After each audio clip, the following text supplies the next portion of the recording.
Alors, donne-moi une seconde.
So I think we're online now.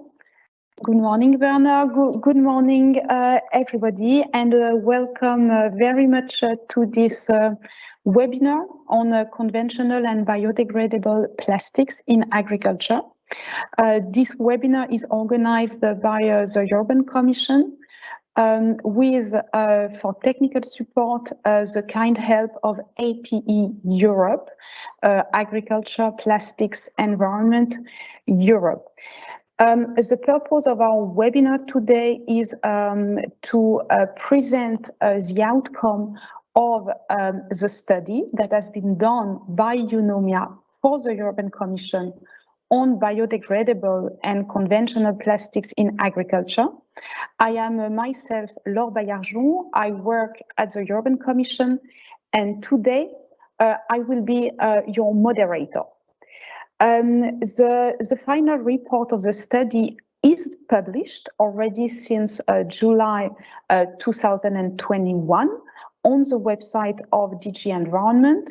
I think our technical team has posted the link to the report in the chat of the webinar so that you all have access. So today, as you may have seen also from our program, We will have the main person in charge of the study giving you a short, relatively short presentation about the outcome of the study. And then we will have the opportunity to hear reactions or complementary information by several key stakeholders. You will have, and this you should have seen from the program, that maybe our technical team is also sharing right now or has done before. You will have the possibility to ask questions, but only within very limited time, unfortunately today, because our program is quite packed, and it will be only in writing via a tool which is called Slido, and you should have seen the information in the chat of the webinar to connect to the Slido. But we will come to this later when we hear the presentations in any case, but maybe already have a look to the chat to see whether you can see the information to connect to Slido. So with this, I think we are ready to start, and Werner Bosmans, who is the policy officer coordinating the plastics strategy at the European Commission DG Environment, and who is the lead person on plastics in agriculture, will give us a few words of introduction. Werner, are you with us and ready? Good morning, Laura. Good morning, everyone. I hope you hear me well. Yes. We hear you very well indeed. Yes. Okay. Thank you. So thanks, Laura, for the quick introduction already, and thanks to all the participants and the speakers to be present here. The focus today will be on the study with the input of a couple related stakeholders. What did we want to obtain with the study? Well, extremely briefly, plastics is one or maybe the application that is where the biggest quantity is put deliberately in the environment. Now, obviously, a big part of this plastic needs and will be collected. A part might not be collected, and a part is there with the intention of biodegrades. Now, we wanted to have a little bit more insights how this is happening, and if there are certain issues, how these could be improved. And Simon Hahn from Eunomia will explain you this. Now, the fact that agricultural plastics is important was already explained in the plastic strategy, which gives us an overview of what are the main challenges and as well actions that the Commission intends to make concerning plastics. That plastic strategy dates from almost 3 years ago, and where the two main issues are to increase recycling and to stop the littering or the release of plastics into the environment. Now, the Commission is taking many actions all over on plastics. This is just one of the issues where we're looking at. Next steps that could be taken based on this report. Well, the first occasion is that next year we will come out with communication based where we will propose a policy framework on bio-based, biodegradable and compostable plastics. Some agricultural plastics are biodegradable. And then later on, when we will do the revision of the Waste Framework Directive, there will be the possibility to have more regulatory approaches to certain of these plastics, if that will be decided at that moment in time. Lastly, I would like to thank Agricultural Plastics Europe that was so kind to help us with the organization of this seminar, and they did a huge job in making all the logistics work. So thank you for that. I think, Laura, that no more introduction is needed, and I suggest we go back to you. Excellent, Werner. Thank you so much, because we are already slightly behind our schedule. So we are now lucky enough to have with us Simon Ann from Eunomia. As you all know, Eunomia is an independent consultancy. So this study has been commissioned by the European Commission, but is still an independent study. And within Eunomia, Simon Ann is a circular economy specialist. Yes,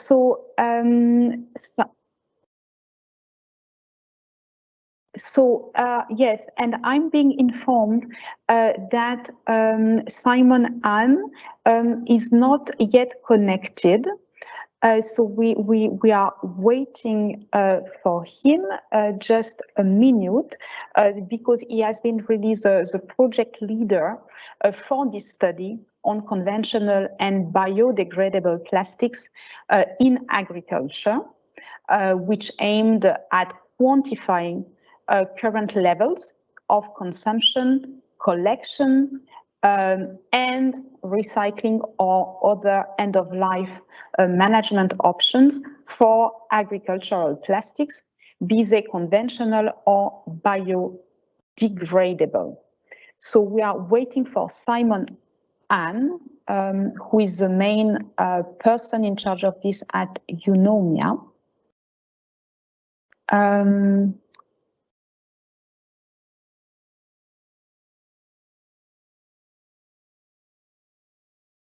So while we're waiting for Simon, maybe this is a good opportunity to check that we all have access to the Slido.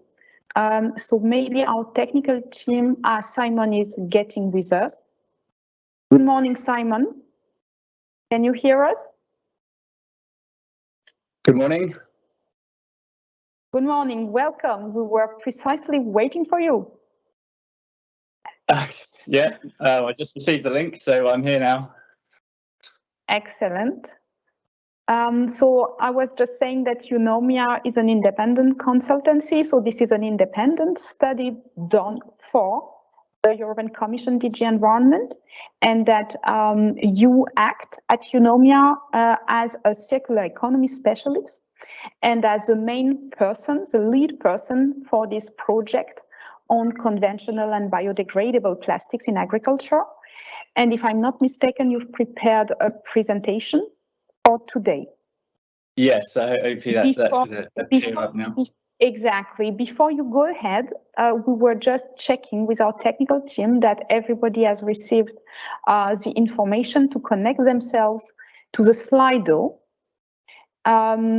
Because, and I'm now explaining to the participants, via Slido, you are able to ask questions to Simon about his presentation. What I should make very clear is that these should be questions for clarification or understanding. So if there is anything that is unclear to you or anything that you don't understand, you are more than welcome to type your question to Simon in Slido with the link that you have received now.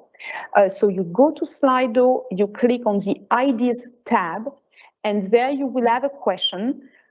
Do you have questions for clarification or understanding? And Simon will be able to take a few questions because we have very limited time this morning. So Simon will take a few questions and will bring a few explanations if needed. What I should be very clear about is that we won't have time today to dig into the more policy-oriented discussion. So we are here giving information about the outcome of the study, but when it comes to policy implications, this is not for today. With this now clear, I hope, Simon, yes, it seems that you are ready to go. So thank you. Thank you very much. Yeah. Can we bring the slide presentation up full screen? So I think it's important that everyone sees the slides in a.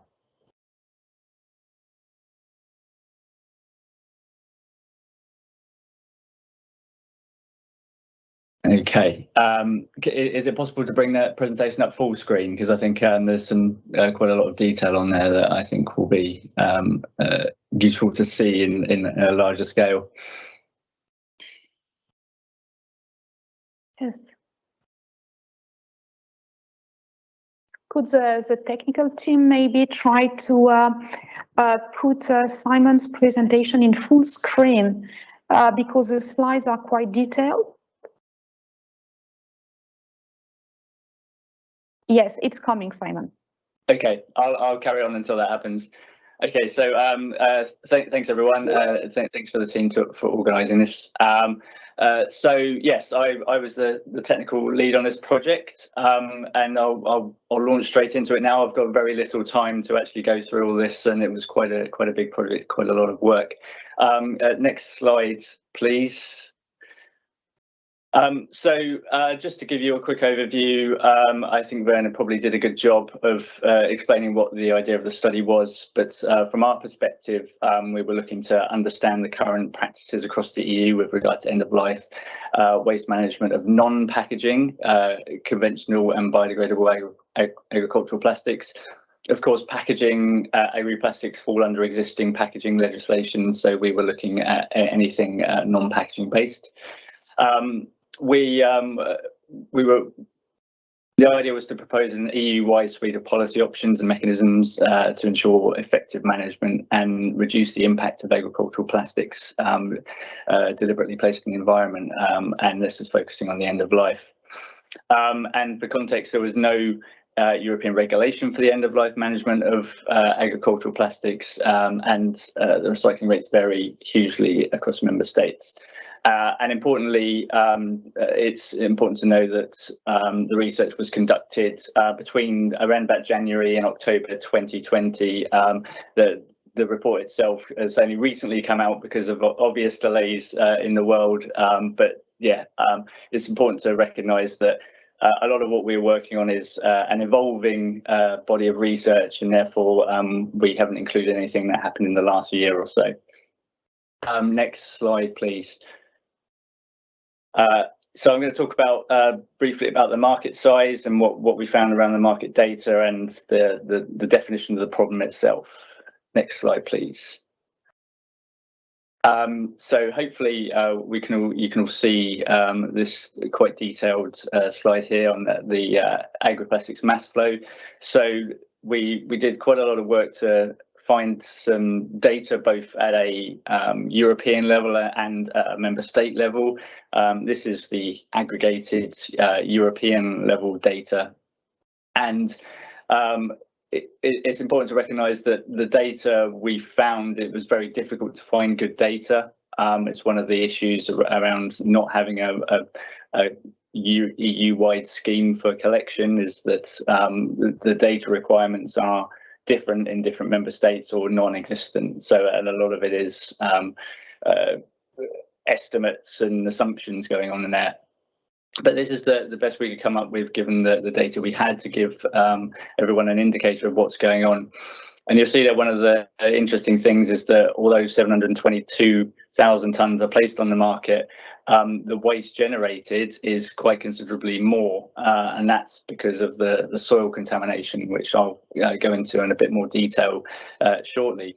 And that's one of the unique things about agri-plastics, is that you're not just collecting the plastic yourself, you're collecting almost double the amount of material with the soil as well. So we found that although that amount was generated, only around 63% of the actual plastic material itself is collected, we've estimated. And then because of the soil contamination, only around 24% total is actually recycled in the end. And most of that is to fairly low grade applications as well, such as bin bags and similar. So and you'll also see up the top there in the second column, there's a small amount of material for biodegradable and fragmentable plastics, around 13,000 tonnes, so relatively small proportion of the market at the moment. I think it was around about 7,000 to 8,000 tonnes of that was oxo-degradables, which are, as of this summer, banned in the EU. So we're not quite sure where the market's going to go on that, whether the biodegradable plastics are going to take that market share, and indeed whether that whole market share is going to grow accordingly, but it's relatively small at the moment. Yeah, I think that's the most interesting things to say about that, other than the fact that a lot of the unknown, so the uncollected waste, we don't know what happens to a lot of that. So we've got a few data points from France around open burning and other things that might happen to it. But if it's not being collected, it's really difficult to know what happens there. So how much actually ends up in land or left or dumped or burned is very unclear at the moment because of the lack of data. Next slide, please. So this slide looks at the different products in more detail, and basically focuses on the amount that's that's been placed on the market in 2019 versus the waste that's been generated. And you'll see that or the waste, and this is in order of waste generated, and you'll see that the mulch films there have by far the largest waste generated, and yet are actually one of the smaller amounts placed on the market, just purely because of the amount of contamination. The contamination is just by nature of the fact that it is in contact with soil, and when it's lifted, it brings a lot of the soil up.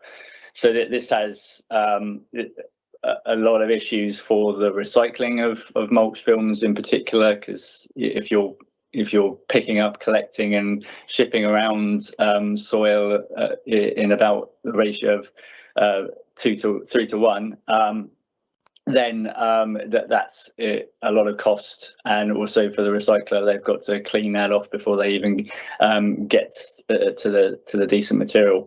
And of course, you're removing good soil from the agricultural land as well, so that's quite a negative impact in itself. You'll see that products like greenhouses, so the clear films on greenhouses have some of the lowest level of contamination, and those tend to be the ones that are collected in the highest rates as well and recycled in the highest rates, because they are relatively thick, clear, uncontaminated material that is just collected quite well at the moment. And then mulch films on the other end there. Stretch films and silages are somewhere in the middle. They've got a medium level of contamination and a medium level of collection and recycling. So that gives you an idea of what's happening at the moment. And this data is directly from AP Europe for the year 2019, and there's a lot of estimates going on there as well, but hopefully we're going to get some improved data in the future. Next slide, please. So this is a bit of a summary around the barriers to collection and recycling, so understanding what the problems are for each kind of material, which I alluded to previously. You'll see that issues of high contamination with soil, the colour being black or darker, thickness, so a thinner material, the recycling costs, which are linked to some of those things as well, the value of the end recycler, which again is linked to some of those, and the volumes that are collected. All of those act against certain product types. And you can see their mulch films looking pretty bad there on most counts, other than perhaps volumes in the farms. And these are the strong reasons why these aren't being either collected or recycled. Similarly, on the other end of the scale, as I said, the greenhouse films don't have much going against them for being recycled. They are high value, high quality, and can be recycled pretty well. All of the others sit somewhere in the middle with various different issues, I say one of the outliers is perhaps the irrigation pipes and drippers that are not highly recycled and yet have quite a high opportunity to do so. Next slide, please. So I'm going to look at in this one, the environmental impacts of improper collection. There's lots to say on this subject, but I'm going to just focus on some of the areas that are the most interesting. So this is all about highlighting some of the key findings rather than going into detail of every environmental impact. But hopefully this will give you a good summary. Next slide, please. So one of the although crop yield isn't necessarily an environmental impact per se, it is a good indicator of soil health and the activity of organisms in the soil. So if you're impacting the way in which crops will grow, that's a good proxy for just generally what's happening in the soil and how and whether it's being impacted negatively. And so unfortunately there's not a great deal of data around the impact of mulching residues on crop yields within Europe. So we've had to look to studies globally, and we've done this for the whole study. Really is looking globally on anything that's been done on this subject. One study stood out, which was a meta-analysis of over 200 studies conducted in China. China have actually done a lot of work on this because mulch film contamination is a particular issue in China, where you can literally just see it scattered all over the fields because it has been directly ploughed in a lot of the time. So there's been a lot of study to see whether what the actual effect of that is. So it's quite a good test bed to see what the worst case is. So they found that between 0 and 240 kilograms per hectare, there was essentially no effect on crop yield. But anything above that, there was a significant reduction in crop yield by up to 24%. The crop yields were affected only at the very upper end of the spectrum, so it was the threshold is there, but the impacts are really only seen when you get into higher concentrations. We definitely think there's more research required to understand whether crop yield is linearly related to the amount of plastic residue in soil. It would be good to understand, whether we can verify what the Chinese research, whether it can be replicated in Europe. It's going to be a lot more difficult because it doesn't appear that there's going to be a lot of fields that are going to have such a high concentration in at the moment. I think the issue is that you would have to continue this for many years, decades even, to see that effects, and by that time the impacts that are happening. So it's difficult to understand right now if you're not reaching the thresholds.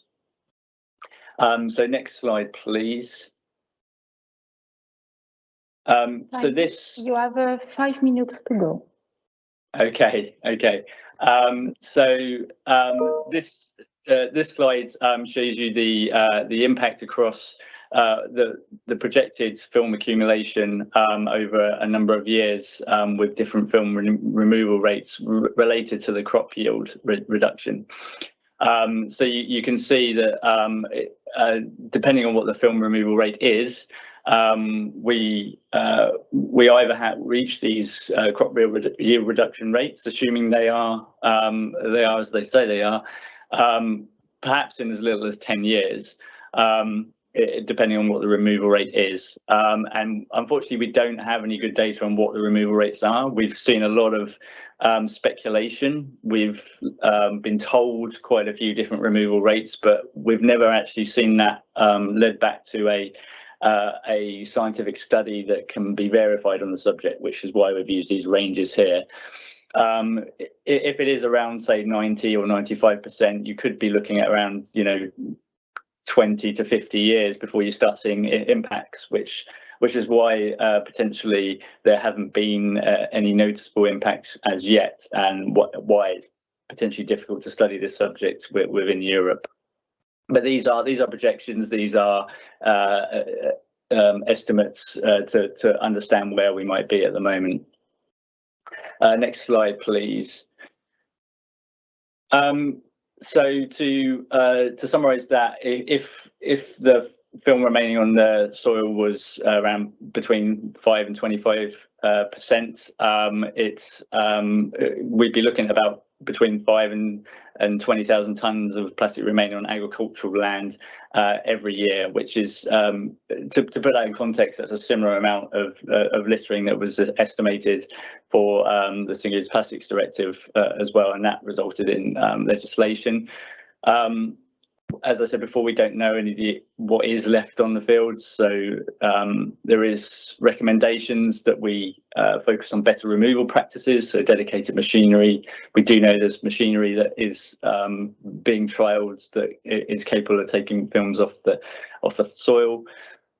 Looking at making EN 13655 mandatory, which is the standard for conventional films, and include a minimum thickness of 20 to 25 microns, which we understand the thicker the film, the less likely it is to break, the easier it is to take off the soil, and consequently as well, the soil to the contamination to film ratio would be a lot lower as well, so make the film more valuable.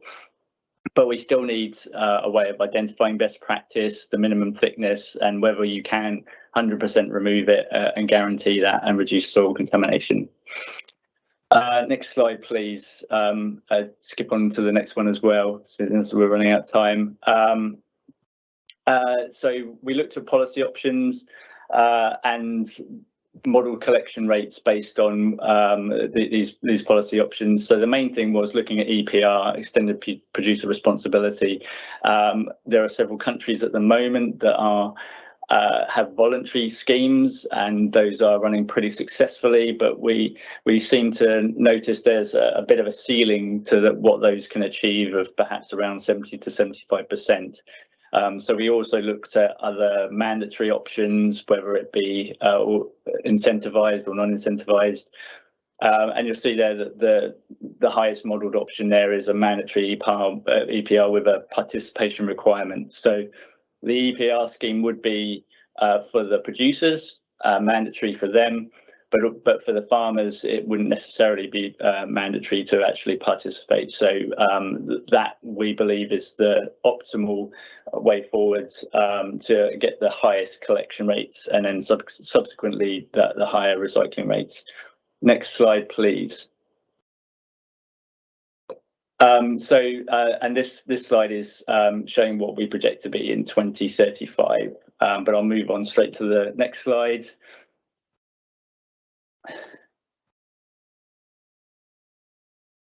And sorry, the next slide after that, please. And the next one, please. So I'm moving on to biodegradable agricultural plastics. So we also looked at these, and we found that there was, again, very little data or research done on what actually happens in the soil over time.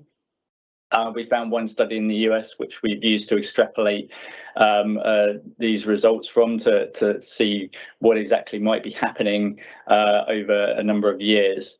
You can see the sort of sawtooth line there is where the film is being placed on the soil, and then it's been buried, it's been ploughed into the soil, and then there's been one fallow year after the third year. And so that's what's creating that sawtooth, where you get that time for it to biodegrade, and then it's placed on the soil again. And you'll see that in comparison to conventional polyethylene, where that is just continually going up. So the biodegradable mulch films will stay in the soil over the period of time that they're being used, but quickly dissipate, and therefore there won't be any long-term accumulation, continuous accumulation ever upwards. This is for a 20 micron film, and crucially, this is at 12 degrees centigrade soil temperature. We've also modelled some other temperatures as well, because we know temperature has a very direct relationship to the speed of biodegradation. And the other, you'll see in the report that we produced, there's some other scenarios there showing 10 and 5 degrees. So it was clear that in temperate parts of the EU, where 12 degrees is an average temperature, and that's quite a lot of Central Europe, where the soil temperature stays relatively warm throughout the year. Anything lower than that, and you really do start to see it accumulate at higher levels, which might reach that threshold. Now, again, we don't know whether that threshold is important at all, or even if it is important for biodegradable mulch films. But nevertheless, this temperature element is a very important aspect. Next slide, please. So this is a quick summary of the trade-offs between biodegradable and conventional plastics, because there wasn't a clear answer, one is better than the other. Certainly for different activities, that it's good for the farmer to have choice around what works for them in particular crops. But in terms of the environmental trade-offs, there was evidence to suggest that in the raw material and production, that the biodegradables had generally a higher impact. And this is mostly because of the bio-based element, which has typically been more energy intensive to produce. And that's partly because there's so little being produced. There's not millions and millions of tons being produced, and the efficiencies that gain, and decades and decades of working on it. So it is possible that will reduce over time, but at the moment it is quite a lot higher. And also as well, when they are left in soil, there is going to be some conversion to CO2 as that's released, and that's fine if they are bio-based, because that's a biogenic CO2, but a lot of the films are fossil based as well, or at least partly fossil based, and therefore will release fossil CO2. The exact amount is unknown, because it doesn't tend to be studied, but taking evidence from compostable plastics, it may be around about 30 to 50%. And of course, they aren't recycled. For the conventional plastics, there's lower production impacts. If they go into landfill, they'll be inert and not produce anything. If they're incinerated, it depends on the feedstock as to whether the CO2 is biogenic or fossil. And obviously, if they're left in soil, they will persist indefinitely. But if you do collect it, the material is potentially recyclable, although whether they do get recycled in reality, as we know, is relatively slim. So there is this basic trade-off between having a recyclable, lower impact film that, if it gets left on the field, persists, trading that off with a higher impact in production film that doesn't leave any residue if it's left in the soil. And there's no way at the moment of quantifying that trade-off to say which we would prefer and which has the higher impact at the moment. So I think it's important to reduce all of the potential impacts for both of those where we can, and focus on those. So certainly for the conventional side, absolutely focus on making sure that doesn't get left in soil. Next slide, please. So off the back of that, we proposed some criteria for the use of biodegradable agri-plastics. So we know that there's compelling benefits for the biodegradable mulch films, but there are examples of it being used in small ways in other areas and other kinds of films. And we wanted to help people to understand, well, where should this be used? How should we think about this? So we began to develop some criteria for thinking. Next slide, please. So we've got two tiers of criteria which we developed. First is the primary tier, where this is the sort of mandatory element before you move on to the secondary side. And so these are: the use of conventional plastic results in negative environmental impacts associated with soil accumulation or leakage into the environment. So it is a known use that will end up in the environment or can do. And the second one is: the product cannot feasibly be moved, collected and disposed of responsibly. So there's a problem with it, and it's not being collected. So those are the two main things. If it's not being left in the environment, and if it is being collected well, there's no particular reason why you'd want to make it biodegradable, because again, if you look at those trade-offs, if it's not ending up in soil, then the other side of it is the impact from producing the biodegradable material is higher. So you wouldn't want to do that, essentially. If those first primary tiers are fulfilled, we have a secondary tier, which is about verifying the performance of the biodegradable material. So we're looking at similar or improved product specification and performance compared to the conventional alternative during use. So similar to the mulch films, if you change a conventional mulch film to a biodegradable mulch film, they perform the same in use. They do the same function, they do just as well, and we would expect that to be the same if we were going to change to a different kind of film. Importantly, we would want in situ testing to be conducted to observe the biodegradation time expected in a particular climate. So actual testing that's been done. And finally, a standard test method and biodegradation threshold is available.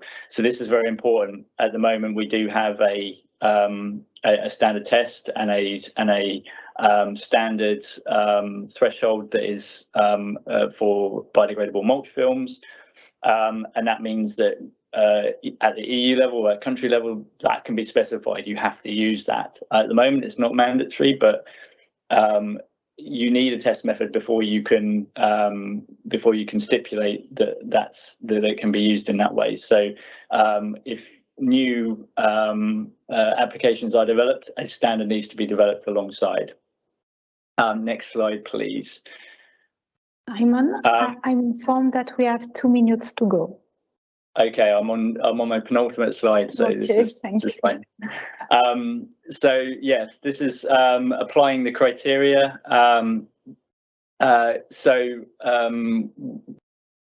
left-hand side is there's the primary criteria and the secondary criteria, and you can see applying it to the different the different kinds of agri-plastics. You can see that the mulch films on a short cycle crop tick all those boxes essentially at the moment. So they do have negative impacts. A lot at the moment they cannot be feasibly collected and disposed of. There's a bit of a question mark around that, but at the moment we know that they aren't 100% being collected, so they're a good option at the moment. And all of the other secondary criteria have been met as well. For the other products, it's varying as to whether those primary criteria have been met or not. Quite a lot of those, it's unknown as to whether they can be feasibly removed or collected. It's a bit of a question mark again. But one of the main issues is that even if those primary criteria are met, the secondary criteria almost certainly aren't for a lot of these products, because there hasn't been any study around in situ impacts, and there are no test methods, especially for test methods for products that are just left on soil. So that's very important, that the mulch films at the moment is soil biodegradation, and it has to be ploughed into the soil. If it's not ploughed in, if it's just left on the surface, it's a completely different situation that we don't have a test for at the moment. So final slide on recommendations. Next slide, please. we recommend that biodegradable agricultural plastics are included within EPR schemes for the purposes of data collection. So it's important to understand what is being placed on the market, but only certified biodegradable agricultural plastics would be exempt from the EPR collection and treatment costs. So they would have to be certified to a standard. So the mulch films to their standard at the moment, as that's the only one that exists. We would say no exemption is given to any crop type where the grower cannot provide evidence that the soil incorporation is taking place. So again, using these mulch films is great, but we need to verify that this is being that soil incorporation is happening in practice, and it not just being left on top of the soil. We would also see to look at developing a standard test method for biodegradation and associated limit thresholds for products that are left on soil. So if we want to go down the route of looking at wider uses of biodegradable agricultural plastics, we need that on soil test, and that needs to be developed and a standard for different products developed before we can move forward on that. And indeed, conducting further studies into the use of biodegradable mulch films that sample soil over several growing seasons would be very useful, because the study that we looked at was a fairly basic study that was conducted in America over 3 seasons. So we would like to see a bit more done and in the public domain on this in the future. And so that's my presentation. Obviously, a very quick run through of all of our research that we conducted for this. I do encourage you to read the report associated with this, which goes into a lot more detail around everything that we've done. But happy to take a few questions if we've now got time to do that. Hopefully we have. Yes, thank you so much, Simon. It was an extremely clear and informative presentation, I think, for everybody here. Yes, you have received a few questions for clarification and understanding, but no worries. Should you not have time to take all of them, I guess there is always a possibility to do it in writing after the workshop. I hope that it seems also that we had the sound issues, so I do hope they are now all fixed. I should also reply to more logistical questions. Question number 1, I think, Simon, your slides will be shared after the meeting, if I'm not mistaken. So the presentation will be shared. However, the list of the participants can't be shared for reasons related to personal data protection. So now coming to the questions already about your presentation, Simon, we have a first question from Richard Thompson from the Food and Agriculture Organization, FAO, who is asking you whether you could clarify the definitions of stretch films and silage films. How do you distinguish between both? The silage films are the films that are sort of placed on top of the silage clamps, so they're thicker sort of long-term films, and the stretch films are the ones that go round the bales themselves. Unfortunately, the definitions aren't standardized in this regard. So we mostly relied on all the organisations that. Sorry, I've got some background noise. Don't worry. This is you can go ahead. Yes. Yeah. So yeah, I don't think there's standardised definitions, so I don't know whether there's an issue, but with how these are defined. But ultimately, it wasn't massively important for us to have firm definitions between these two in particular, because we're looking at the sort of macro level really and understanding it that way. Hopefully that's helpful, maybe not. Yes, and there's always a possibility, if you wish, Simon, later on to provide some explanations in writing that we can send together with your presentation. You have also received another question from Lorena Fricke from Erde. So this must be, I think, the German collection scheme for agricultural plastics. And Lorena is asking how you've calculated, how you've assumed the collection rate of 95% under your policy option, mandatory EPR plus mandatory participation.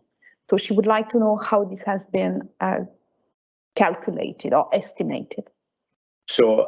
So I mean, it is all assumption based because we don't have a crystal ball to know what's going to happen in the future. So I would definitely urge you to look at the report and look at the assumptions that were developed for each one of the scenarios to understand in more detail exactly how that was come about. But essentially, it's a lot of experience around understanding various levels of participation through different means in different areas at the moment.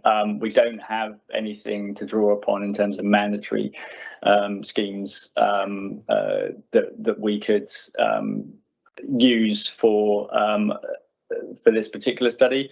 There are mandatory schemes in Europe, but only for very narrow uses. So we drew upon them to a certain extent, but no one's doing it in such a large full-scale way across all films and all agri-plastics at the moment. So yeah, they are very much scenarios, but I would definitely urge you to look at the report for more detail on that. Excellent, thank you so much. There are more questions, but there is one that has become extremely popular among the audience within the last few minutes, which is a question from Hasso von Pogrel, I think from European Bioplastics, who is asking, why do biodegradable plastics allegedly have a higher impact as regards raw materials and production?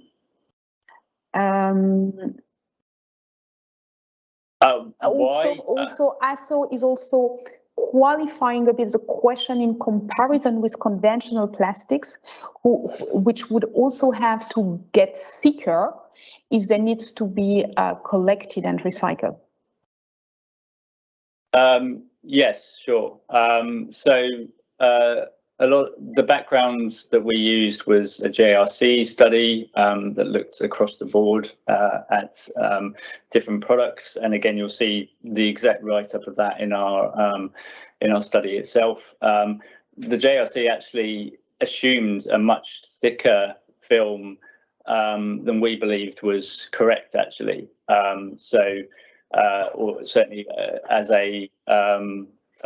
an assumption across Europe. So that I think they assumed something like a 30 to 35 micron thick film, which we know is certainly not the standard. And their results came out as they did a full LCA on this. Their results basically came out as the biodegradable polymers were had a higher impact overall than the fossil-based, but that's nothing particularly new. And for the reasons that I stated previously, these are emerging industries that need time to develop, and therefore there's a good chance, within the next 10-20 years that as we use bio-based polymers more, not just biodegradable bio-based, but just bio-based in general, as we use them more and they're more developed, the impacts will get lower. There's also a lot of potential to understand the impacts of fossil-based plastics more as well. I think in the future, I think there's a lot to be said for the data quality and the data transparency of the fossil fuels industry for producing plastics.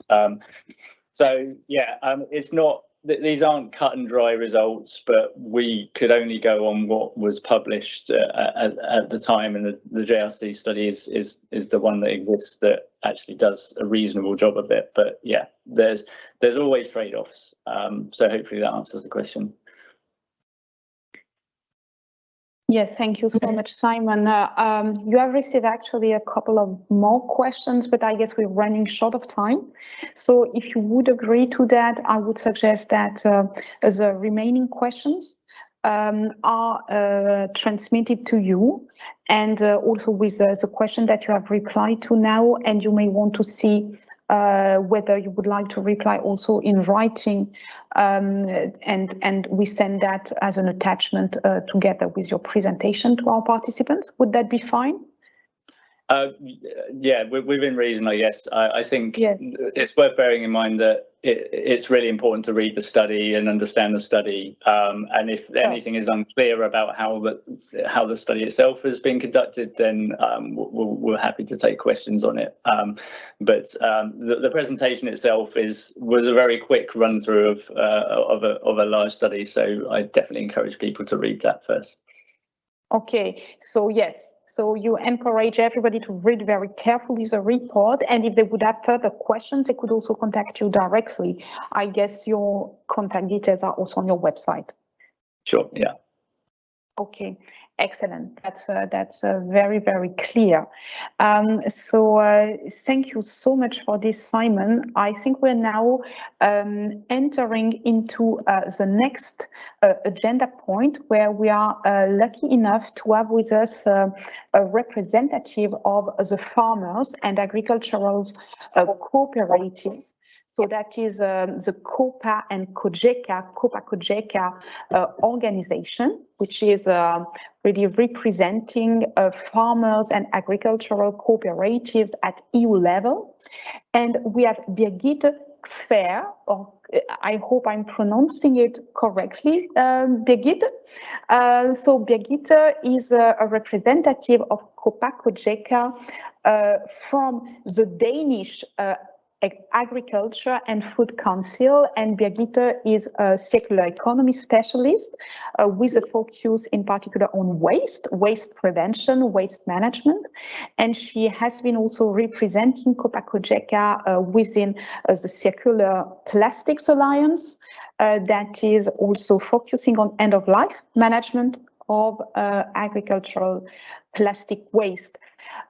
Before you start, Birgitte, I should inform our participants that they still have access to Slido, so to the Slido with the same link as before, so that they can post their questions to you should they have questions of clarification or questions of understanding about your intervention.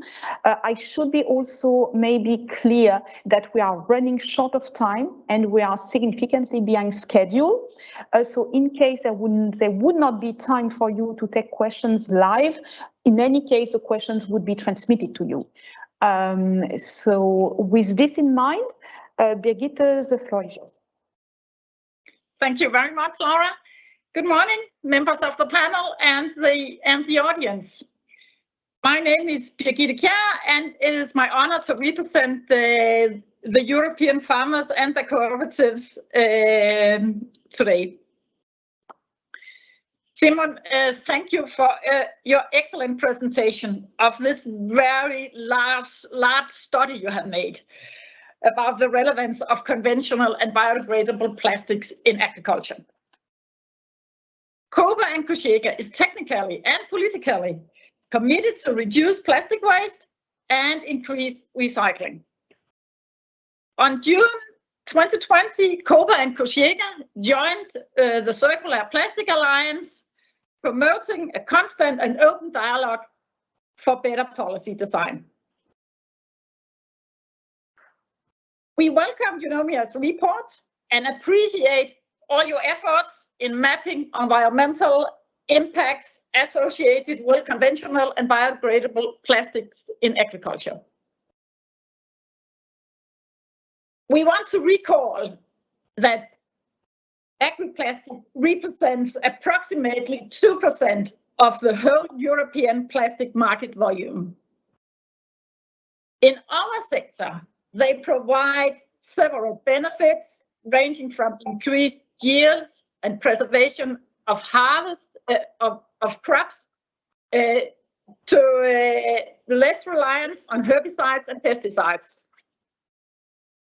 In general, they help production to be more efficient by reducing the number of inputs, and in this way increasing both quantity and the quality. Although agri-plastics serve a more economic and environmentally friendly production, the end-of-life management must not lead to soil pollution, ending in landfills, or being left in nature. The agricultural community has obtained remarkable results in the removal of agri-plastics through collection schemes. Over 60% of the European agricultural plastic market is covered by schemes. Nonetheless, we need to do more to divert waste from disposal and increase recycling. In this regard, we welcome the report's call for sufficient incentives for the operation of comprehensive collection schemes, particularly in those member states where the collection of plastic is left entirely to the existence of sufficient economic drivers.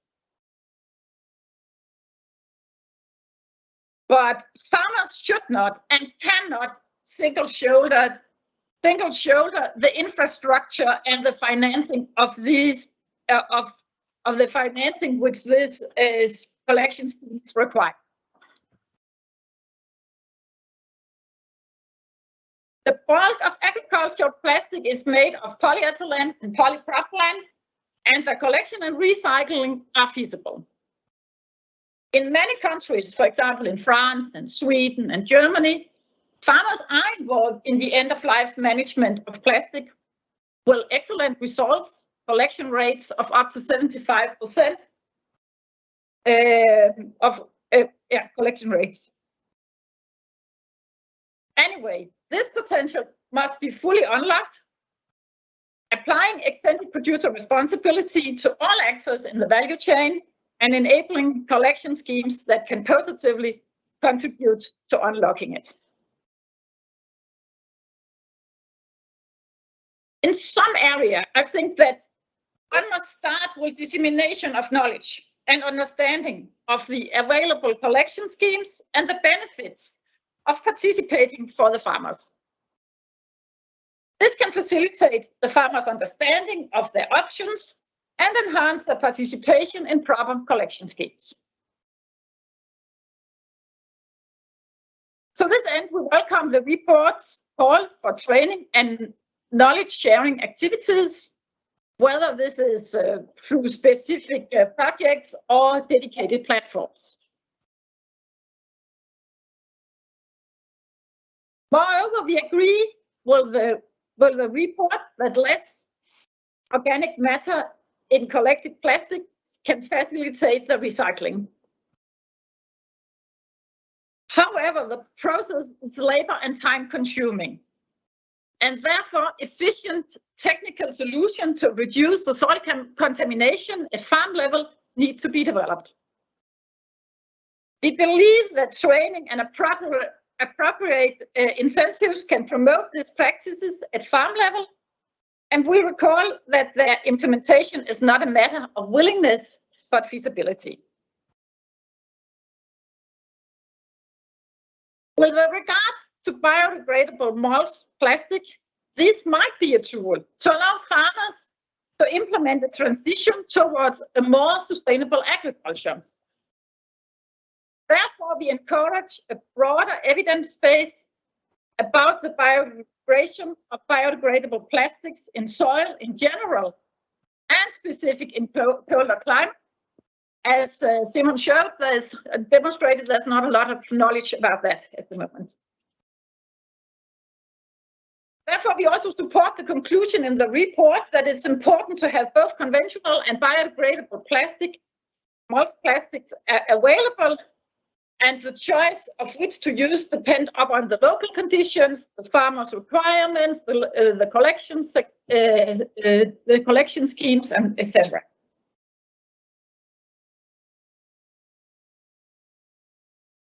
We think that a bottom-up approach in the local and regional plastic collection schemes is essential. Farmers in many member countries has already proved their schemes could work with high efficiency benefiting all the actors in the value chain in a manner which covers all three pillars of sustainability. Need a solid base will EU-wide data reporting and standardized methodologies for data collection.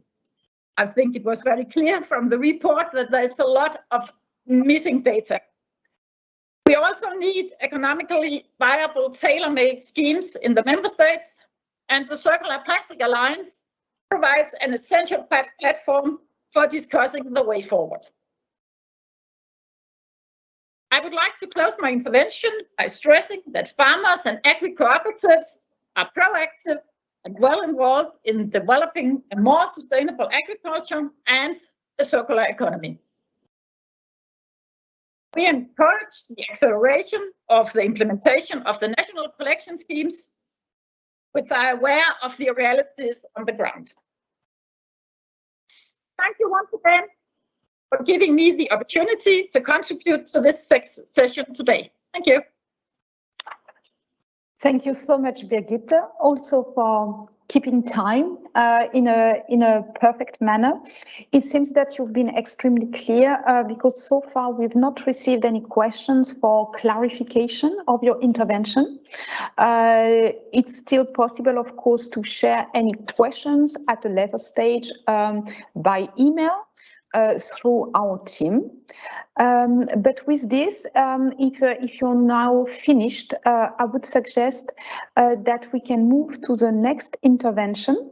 So thank you so much, Birgitte. That was, so we just heard with you now the point of view of the farmers, and we are now welcoming Lauren Weir from the Rethink Plastics Alliance.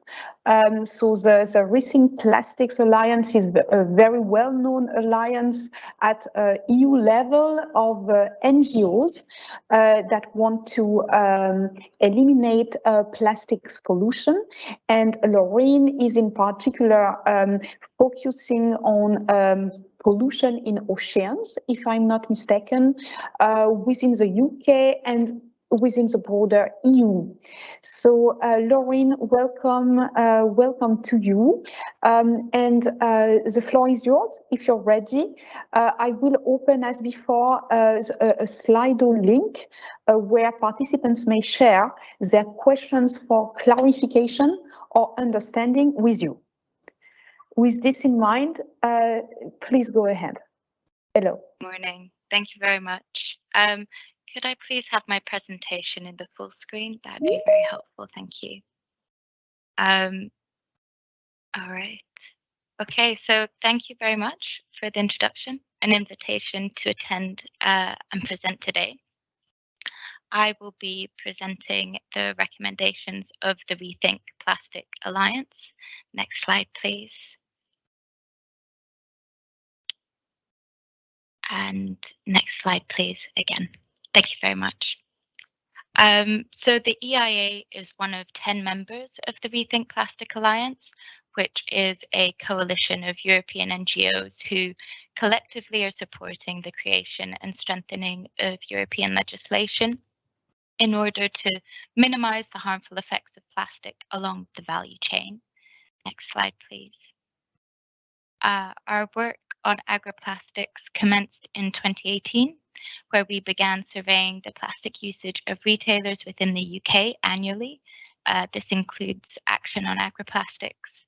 We are now working in partnership with other NGOs to expand this work stream across Europe. And, oh, sorry, yes, I'll put it nearer. Is it better now? Okay, apologies. So we are now working in partnership with other NGOs to expand this work stream across Europe and have subsequently produced a number of guidance documents on both agri-plastics and the use of non-conventional plastics. Next slide, please.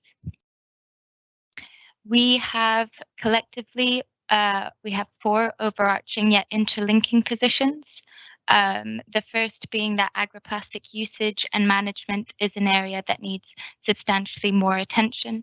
The publication of this research was very needed, including the provision of an updated waste mass flow and subsequent modelling of different policy application outcomes. This publication will lead to increased attention of this issue, and we strongly encourage that we capture this momentum and that concrete and precautionary yet ambitious action is developed off the back of this. The slide on evidence of adverse impacts of agroplastic use, please. Thank you. So the need for ambitious action brings us to our second position, which is that the evidence of the adverse impacts of agroplastic use is growing and should subsequently be accounted for. This is from microplastic contamination of the soil profile, either from sludge, compost, irrigation, or mulching, to said contamination impacting soil dwelling and terrestrial species, to potentially impacting plants, to runoff and mismanagement resulting in agroplastic pollution entering other environmental compartments, including the ocean, and impacting marine species. We think all agroplastic uses, including sludge, fertilizers, and coated seeds, and their documented impacts should be something that is incorporated and considered. And this could be done in a similar format, for instance, to the environmental trade-off table within the report. I believe it was table E1. Next slide, please. Thank you. There are a number of requirements and considerations to account for within this framework and roadmap, some including balancing the short-term increased gains in crop yield versus long-term soil and biodiversity impacts and microplastic contamination of other environmental compartments, the need to ensure genuine environmental benefit of non-conventional agroplastic use as an alternative, and the lack of data on current usage, however, being aware that microplastic accumulation can impact crop yield. So all of this and more in combination highlight the need for precaution and prevention with regards to the uptake of any biodegradable alternatives, as well as the continuation of the conventional status quo with regards to agroplastic usage and pollution. Next slide, please. Thank you.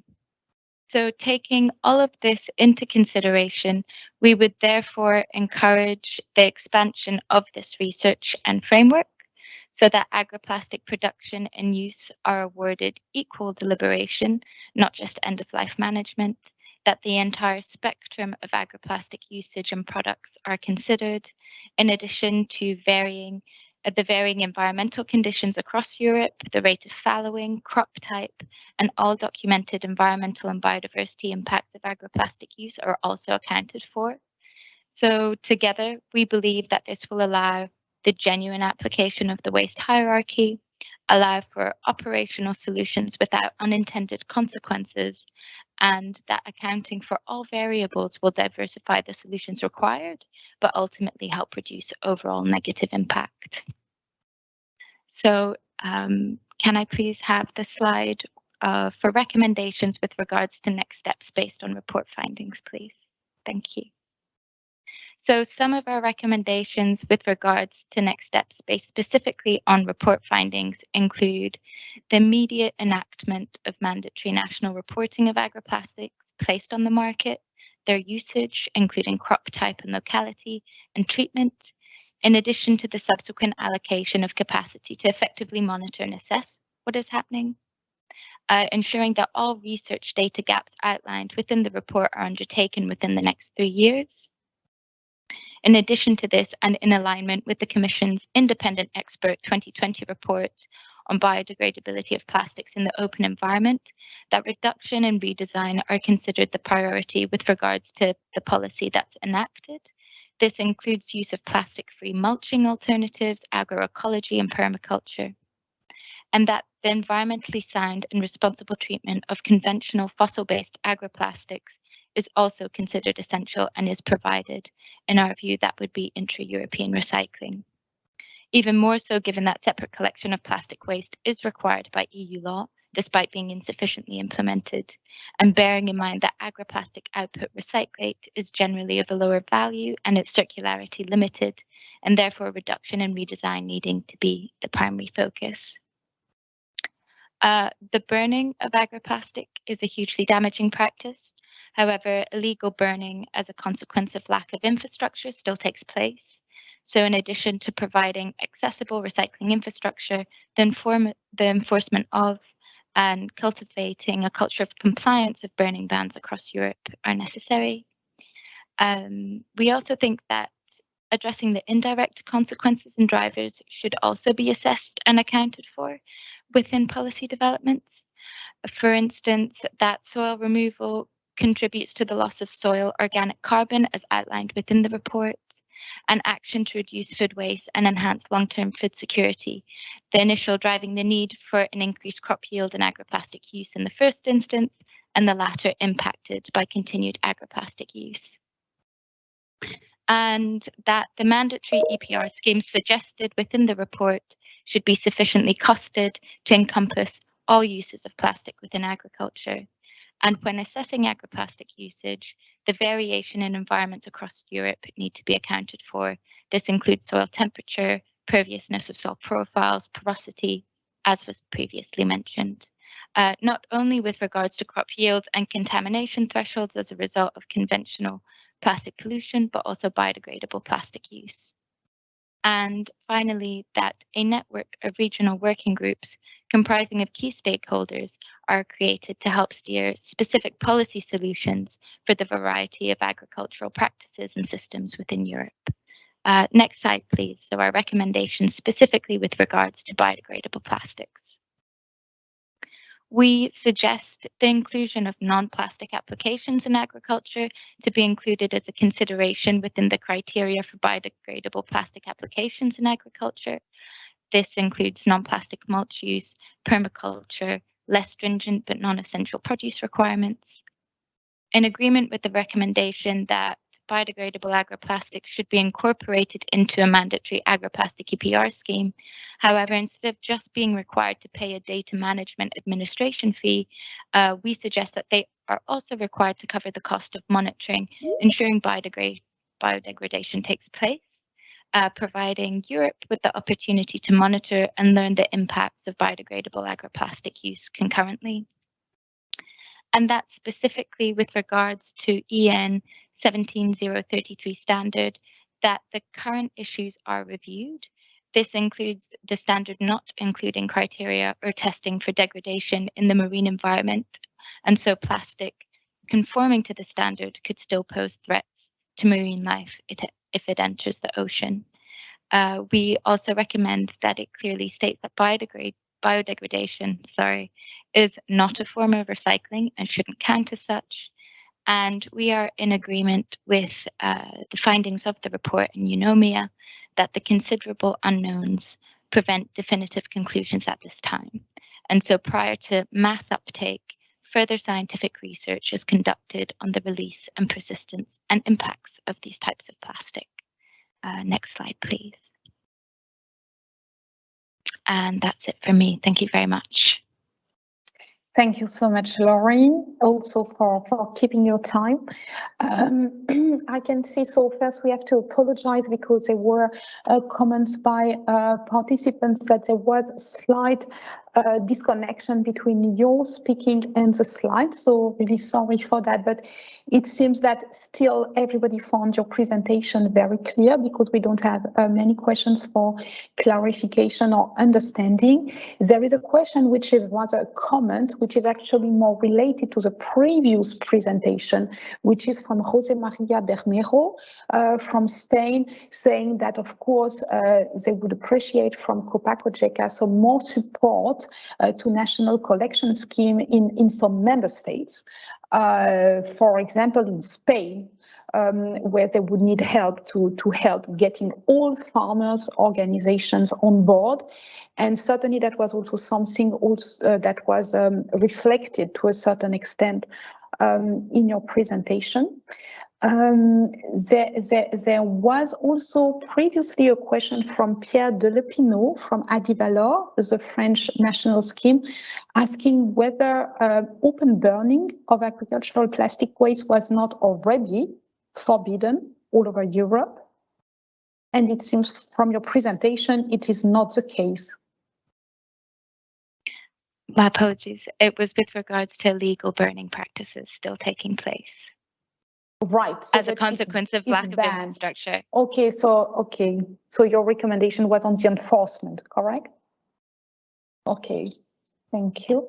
And you have received also a question from Angelo Innamorati from DG Agriculture at the European Commission on the how. So how to monitor the actual biodegradation of biodegradable mulch films in soil.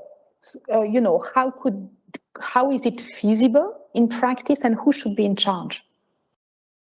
That's a very good question. The technicalities of how to look at the rate of biodegradation would obviously be better suited to an expert working in the field. But in terms of the overall management, the costs of that would be covered. Our suggestion is that the cost of that would be covered by an EPR scheme, and that it be conducted by regional or national experts, and that coincides with just general data management upkeep in terms of when, say, for instance, if biodegradable mulch was used, when the application of that mulch took place, and coincide that with the crop yields and soil temperatures and other variables. Okay, thank you so much for that. I think with this we've exhausted the questions that you've received. In case we receive any further question after the meeting, we would let you know. So thank you so much, Lauren.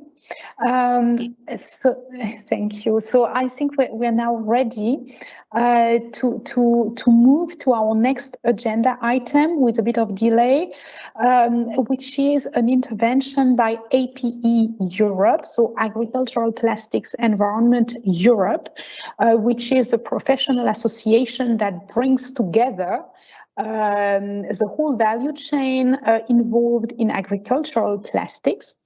And I understand that Bernard Lemoine, who is the chair of AP Europe, will be also the speaker via a video by AP Europe. So I will wait for our technical team to make the video ready for us. What you may want to know is that Bernard is president, is chair of AP Europe, and in this capacity is coordinating also all the work that is being done within the Circular Plastics Alliance on agricultural plastics.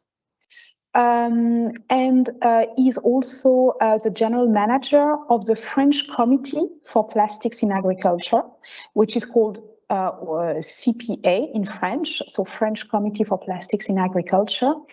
And within this context is also the General Secretary or the Secretary General of the International Committee for Plastics in Agriculture.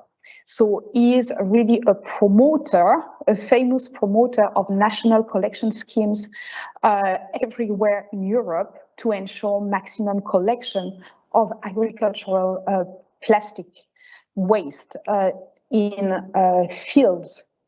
And Bernard is also known for having an extensive experience across Europe. And as well as on the other side of the Atlantic, for anything that regards agricultural plastics. So with this, I would turn to our technical team if we are ready to launch the video by AP Europe. I think it would be right time. I'm just informing also the participant that we will again open a link in Slido should you have any questions to AP Europe. Good morning, everyone, and thank you to be with us this morning. AP Europe, welcome the Eunomia report on conventional and biodegradable plastic. This report is completing the collection and sorting interpret potential report from the Agriculture Working Group of the Circular Plastic Alliance. With this report, the Commission is sharing with us the state of play of non-packaging agri-plastic and biodegradable products in Europe in most aspects of their end-of-life management. Plastic is an ally for the agricultural production. It provides numerous services to farmers and agriculture. With a modest investment, the farmer improves his income with a higher yield in quantity and quality, while reducing consumption of chemical, pesticide and fertilizer, water and energy, among other multiple advantages. To feed the growing market, looking for an alimentary independence, countries will increase the use of plastic for agriculture in the future. Precision farming, organic farming, agroecology cannot be achieved without plastic. Agri-plastic is a small market. 722,000 tons of plastic are marketed today in Europe, generating 1,175,000 tons of waste, including solid content, mainly mineral, organic, and water. Therefore, agri-plastic waste are not dangerous and not contaminated by chemical. The National Collection Scheme, so-called NCS, aware of the necessity to reduce the negative environmental impact, the plasticulture community is already involved in numerous existing collection schemes, voluntary or mandatory, with remarkable results, as it is in Ireland, Sweden, Norway, France, Germany, UK. Several other national collection schemes are being launched or in project. Spain, Poland, Belgium, Italy, Switzerland, Austria, bringing technical and financial solutions to farmers. In each of them, within the extended producer responsibilities framework, farmers, distributors, and industry have been associated in the governance, ensuring the best efficiency and result, applying a full bottom-up approach and the cost internalization.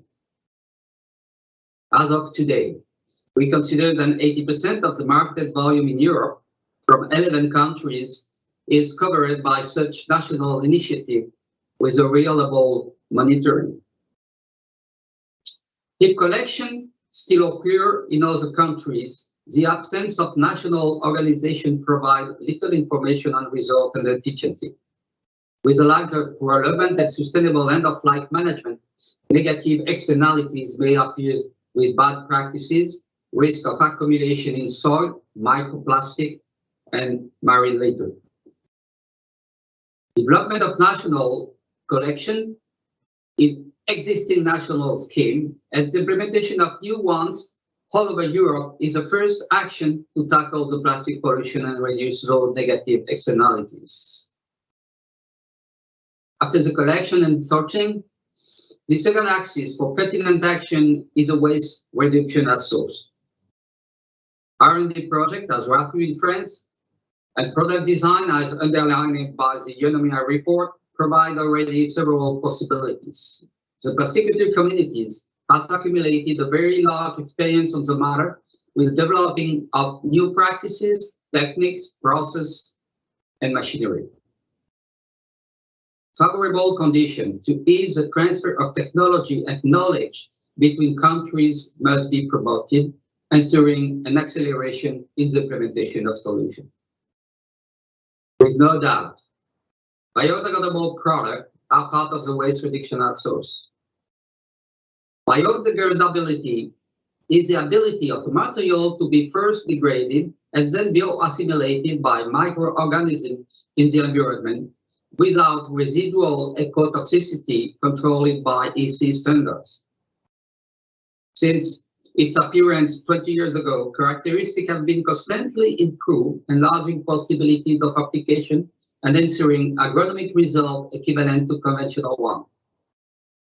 The recent study Biodegradable on the use of biodegradable mulching, published last September by the French Committee for Plastic in Agriculture, appointed by the Ministry of Overseas Department, has been realized by a consortium of users, local and metropolitan research center, and supported by the industry. When we consider the entire value chain, including removal, collection, and recycling. The Biodegradable report demonstrates an agronomic, technical, and cost efficiency equivalent to the conventional plastic. 500 tons of biodegradable mulching save 2,000 tons of waste. Local public authorities have no clear vision of what can be done to accompany growers in the change of practices using biodegradable mulching as an alternative when recycling is more and more expensive and landfilling less and less acceptable. If collection is increased, there is a need for recycling. It is not the smallest challenge today. With significant and regular volume of homogeneous polymer of a rather good quality, agri-plastic waste have been always appreciated by recyclers. It is a resource. Waiting for better availability of chemical recycling and energy recovery, mechanical recycling in the meantime is strategic for the sector. However, the Chinese world has limited European recycling capacities for agri-plastic. The collection and sorting untapped potential report from the Circular Plastic Alliance stated that Europe lacks 550,000 tons of recycling capacity for agri-plastic. This is the equivalent of 260,000 tons of polymer available for integration wasted. The report estimates there is a need between 25 to 30 additional recycling lines, representing a minimum of 250 new employment. The waste quality improvement is a prerequisite to ease recycling and obtain high-quality PCR and facilitate incorporation into a new product. The search of quality must be found at all steps of the end-of-life process, from the farm to the integration, including collection, pretreatment, and recycling. Innovative recycling technologies are now available on the market and should be widely spread all over Europe. Transport is also a key issue. I said before, agri-plastic waste are not contaminated by chemical. Since recycling capacity are not based on area of consumption, transport across border within Europe is obligatory. The amendment of the Basel Convention guideline did not consider the reality of the non-contamination of agri-plastic. It is therefore necessary to underline that specificity in the draft of the Waste Shipment Directive. Evolution and standard. With the incorporation of collection, recycling, and integration concern is also an opportunity to mobilize and raise awareness of the entire sector. The extended producer responsibility is the adaptive legal frame for implementation of new NCS. For such a small market, a specific directive on plastic for agriculture seems disproportionate. The Commission must be confident on the commitment of farmers and the industry to manage the end of life of agri-plastic. Any coercive legislation with banning measures or heavy taxes will jeopardize the production. However, to accelerate and consolidate implementation of collection scheme in any new regulation should consider the extended producer responsibility with a shared governance between economic actors, farmers, distributors, and converters. The Agriculture Working Group of the Circular Plastic Alliance has identified and reported a major dockyard in product design, collection, and sorting, R&D, and integration. Following this work, the CPA could be the good instance for a collaborative project integrating national collection scheme development, additional recycling capacities, R&D program, standard evolution, and accompaniment of biodegradable product, among others.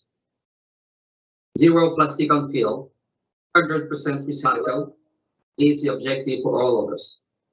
The plasticulture industry is ready to commit in a 5-year program at the European level, supporting as well such equivalent program at member state level.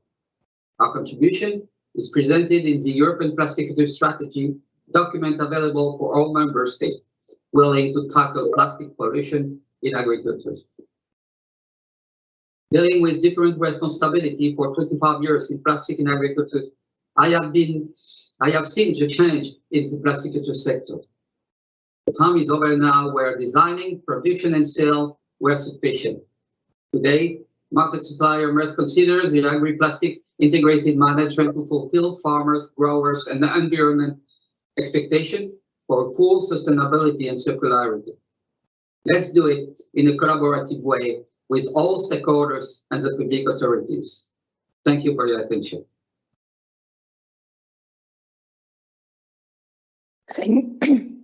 Thank you so much, Bernard. I think it has been a crystal clear presentation because I cannot see any questions for clarification or understanding in the Slido.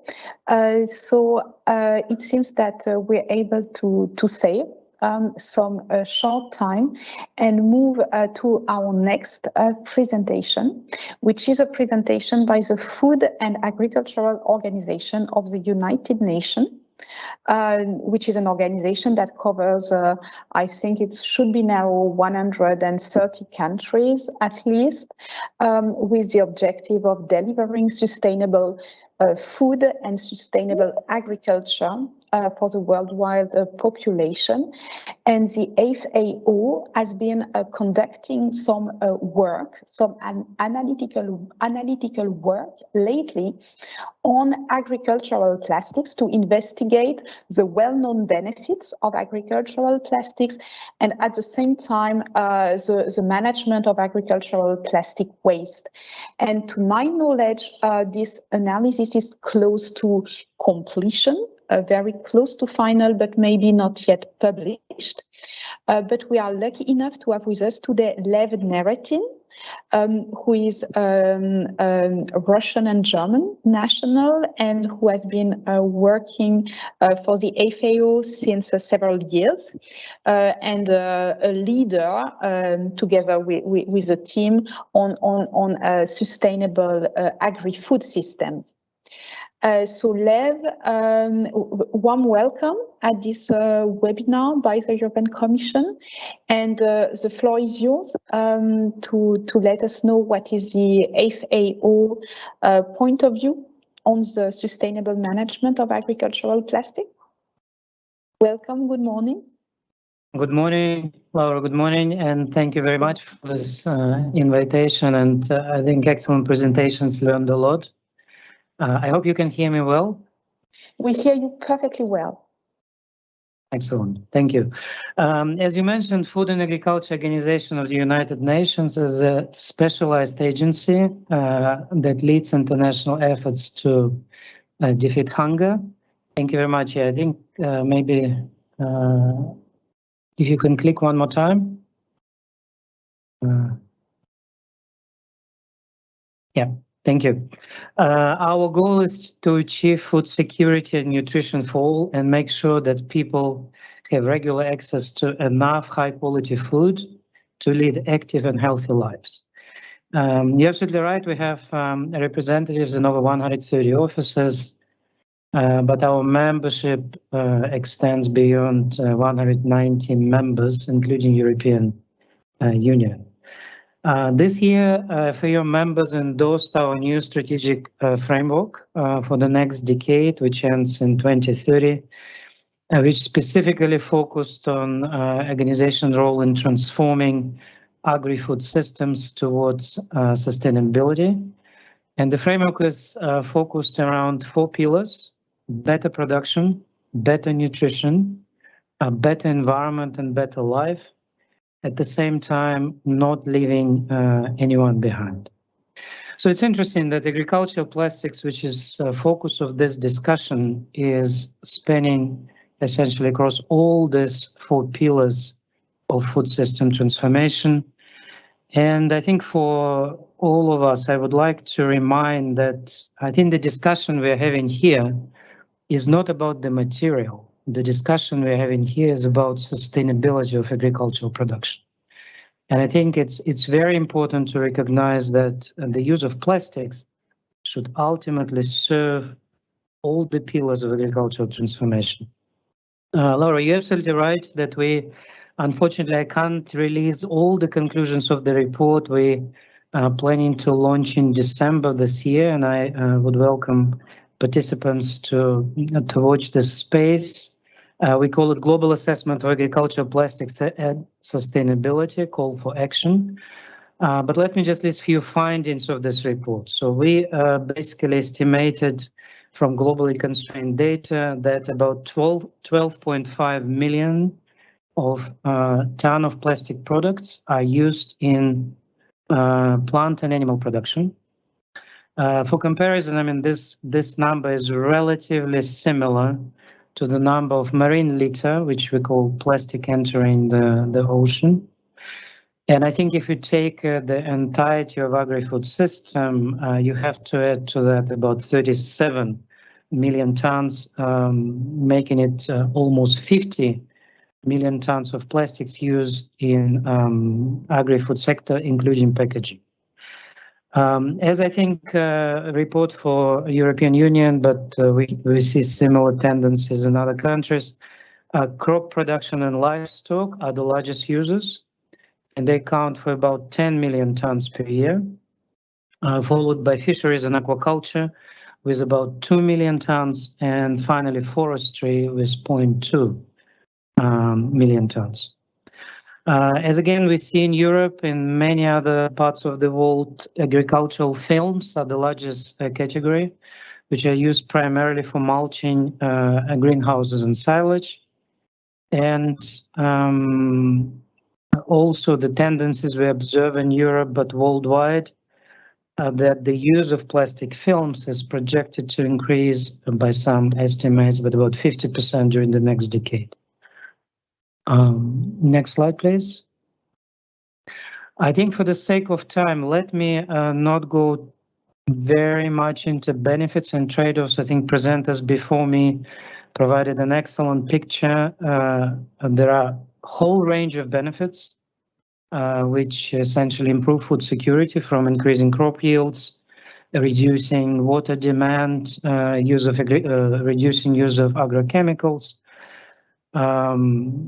delivery of fertilizers, and so on. And again, but not least, reducing food losses. But then I think only recently, during the last maybe 5 years, in line with the overall trend we're observing for marine litter, there is an increasing and growing body of evidence that shows that poor design, selection, usage, and end-of-life management leads to very serious adverse impacts of terrestrial plastics, and also through source to sea on marine ecosystems. Not a very important message here that farmers, and especially when you look at the developing countries, don't have capacity to select, apply, manage, and retrieve plastic products from fields. And neither they have sufficient access to sound environmental end-of-life management, even with the best management, end-of-life management practices in the European Union. As you could see, about 20%, as we saw from Eunomia report, are not being improperly managed and disposed. Also, again, after certain concentrations, we see the data coming that plastic pollution starts decreasing crop yields by such significant amount. And last but not least, let me also indicate that with the increasing use of plastics, conventional plastics, and unknown contribution from biodegradable plastics, the linkage between plastic problems and climate change and emissions is pretty straightforward. Thank you. Next one, please. This is unfortunately quite a complicated picture, but let me say that I think increasingly, again, similar as for marine environment, but also for the terrestrial one, I think the most studied, let's say, and but still not completely understood issue of microplastics pollution, which comes not only from the degradation of larger plastic particles in soils, but also from inappropriate disposal but also through direct introduction, similar like in pharmaceutical industry abrasives, for example, direct introduction of plastic-coated fertilizers, and also introduction of microplastic particles directly with wastewater sewage to agricultural fields. So the same issue, impacts dramatic. Again, evidence will never be completed, but those ones are associated with specific organic pollutants with impacts on ingestion, bite magnification, on animal health.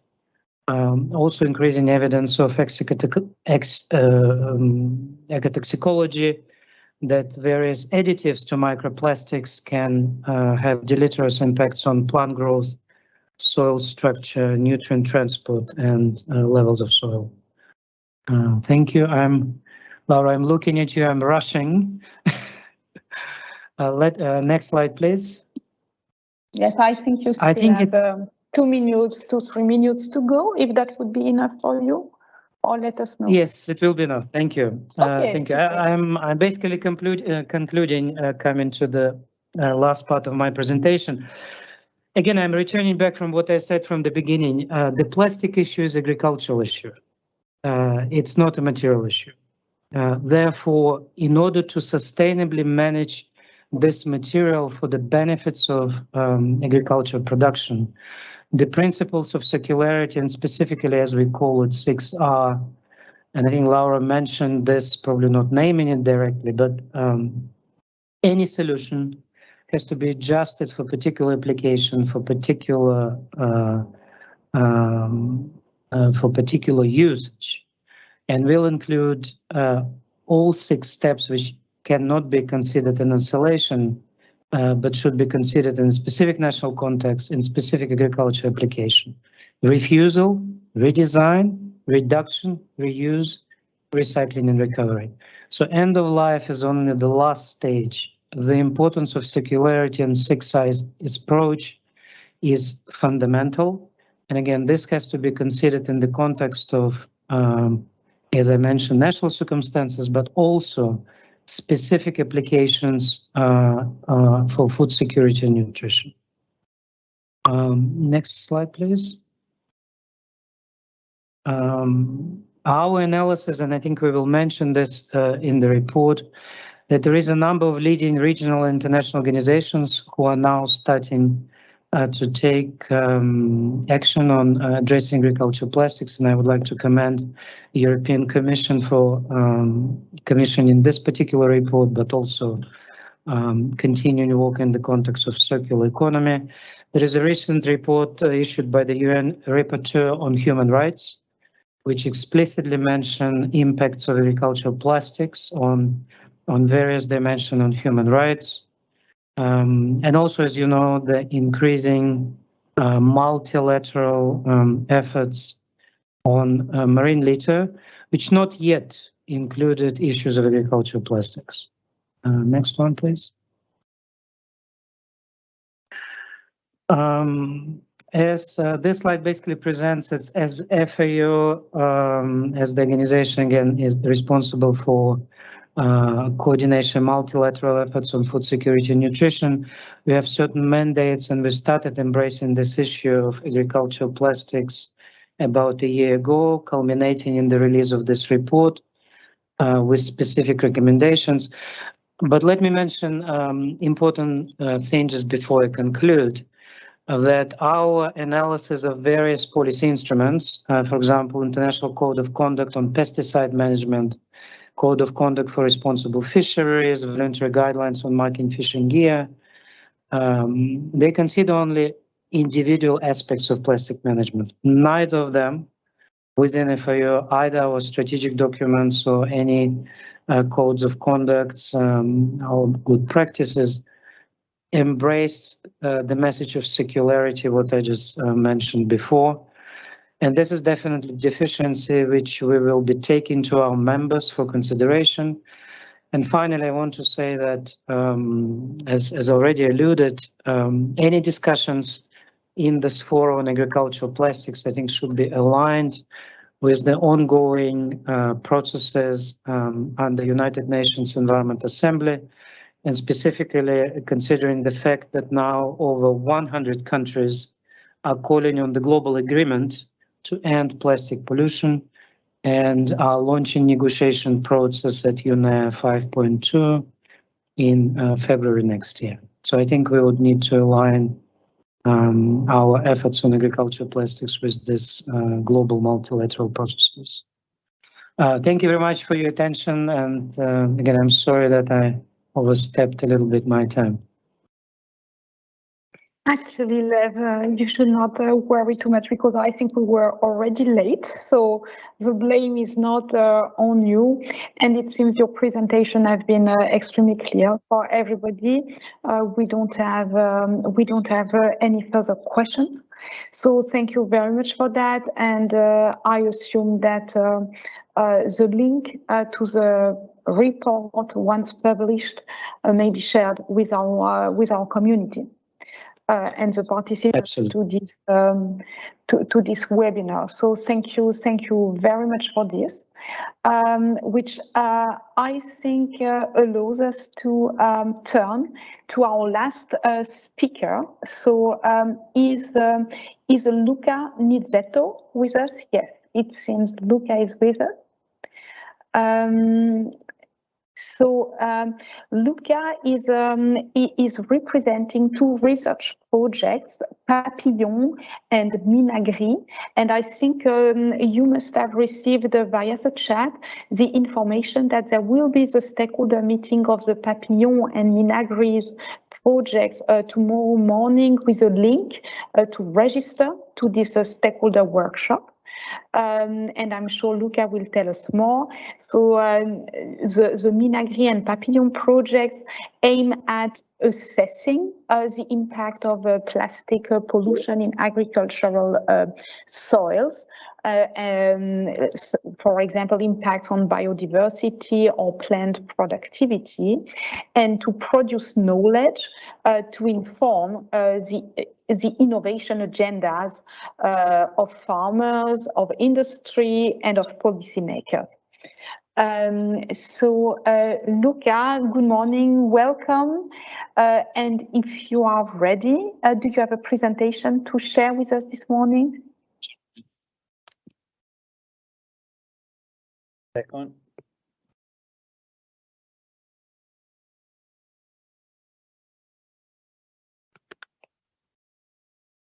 So not yet.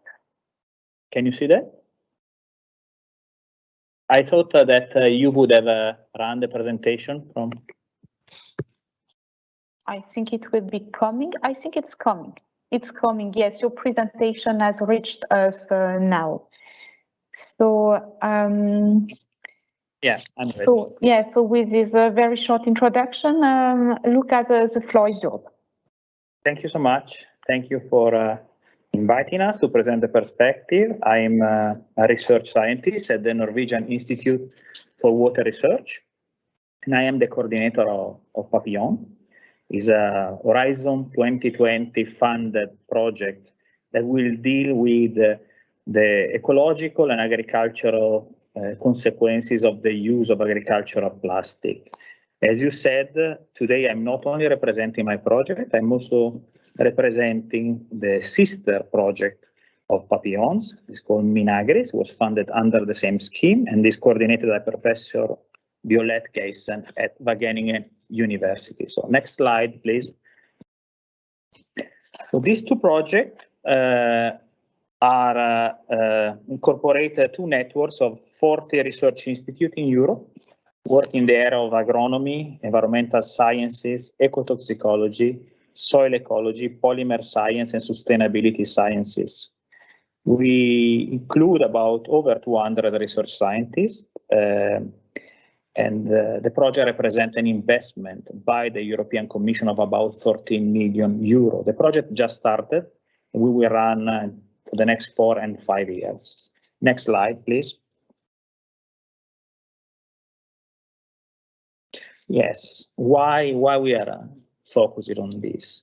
Plastic culture is recognized that is an important asset in farming. It made a step change in production, agricultural production. It is beneficial for reducing, for example, the use of water, the use of fertilizer, and the use of pesticides. However, we believe that plastic culture can cause soil pollution. And there is still, as has been already underlined in a few presentations before me, there is still insufficient knowledge on the long-term environmental, economic, agricultural sustainability of certain practices based on agricultural plastic. We reinforce that soil is a non-renewable resource, and plastic pollution in soil, the one from conventional plastic, for example, is poorly, if not reversible. On the other side, there is also a concern, and has been expressed before as well today, that the biodegradable plastic may behave and degrade differently in different conditions, in different environments. Therefore, we cannot rule out that there are no environmental, ecological consequences of the use. So we advocate, therefore, that decisions taken today about policy and practices on the use of agricultural plastic should be carefully designed around an holistic understanding of long-term environmental and agricultural sustainability. So our mission in the next 4 years and 5 years will be to provide stakeholders with this background knowledge on environmental implication of the use of agricultural plastic. Next slide, please. So based on publicly available and verifiable data, there is about 3 to 4 million tons in Europe of agricultural plastic in use.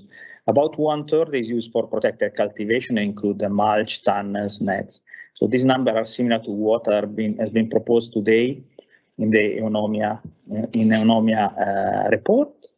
Although our data are 10 years old, so it's quite the fact that it seems that there has not been change in the last 10 years based on the assessment indicate one thing, that our understanding, even on the inventory, on what is currently in use, is probably still fragmentary, and we need to consolidate this.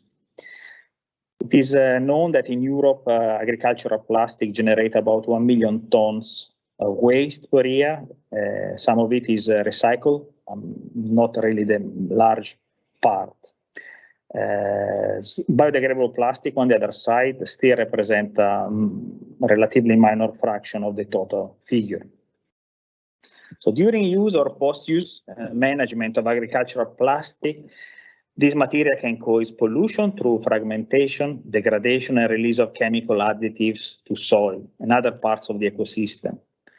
So while the micro and nanoscale component of this pollution has not been extensively studied, especially in Europe, there are studies from other parts of the world that show how poor practices in the use of agricultural plastic result in extremely high level of plastic pollution in soil.